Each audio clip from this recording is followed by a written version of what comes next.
Ben Şırnak Merkez doğumlu Mehmet Çelik'im. Kurtulduğum için geldim. Peygamber sevdaları arasına katılmak için geldim. Peygamberimin aşkını görmek için geldim. Maalesef bir parça canımı olan kızımı verdim. Memnunum, mutluyum. Eğer ki Allah beni kabul ederse, Peygamberim aşkı için gitmişse ben evladım, mutluyum.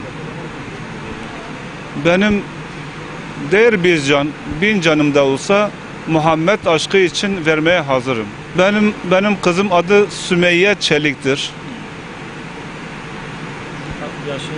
25-12-1998 doğumludur. Anadolu İmam Hatip Lisesi'nde okuyor. Hem hafızlık okuyor. Geceleyin hafızlığa giriyordu. Gündüz ise okula okuyordu.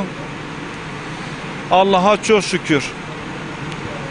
2-3 yıl önce Kurtulduğumlarda Peygamber sevdaları platformlarında şiirleri okumuş. Şiirleri kendiniz de internetten görebilirsiniz.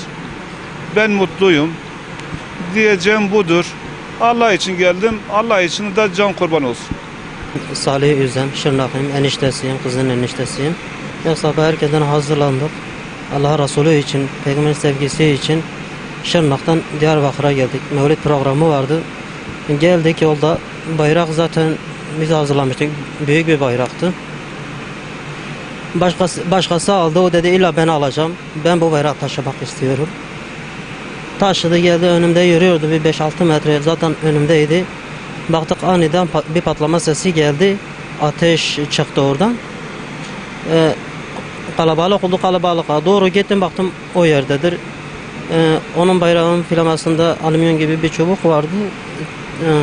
O alçak yüksek gelirime tellerine takılarak şehit oldu. Allah Teala şehadetini kabul etsin. Resulullah çok aşıktı. Resulullah'ın sevgisi vardı içinde. Bunu soracaktı. Bize biraz onu tanıtır mısınız? O küçüklüğünden beri Resulullah'a olan sevgiliydi. Resulullah çok aşıktı. Hep İslam için iffetliydi. İslam'a bağlıydı. Dinine sadıktı. Allahu Teala öyle bir şehadeti bize de nasip etsin ve bizi Resulullah'ın yolundan ayırmasın. Allah'ın sevgisinden uzaklaştırmasın.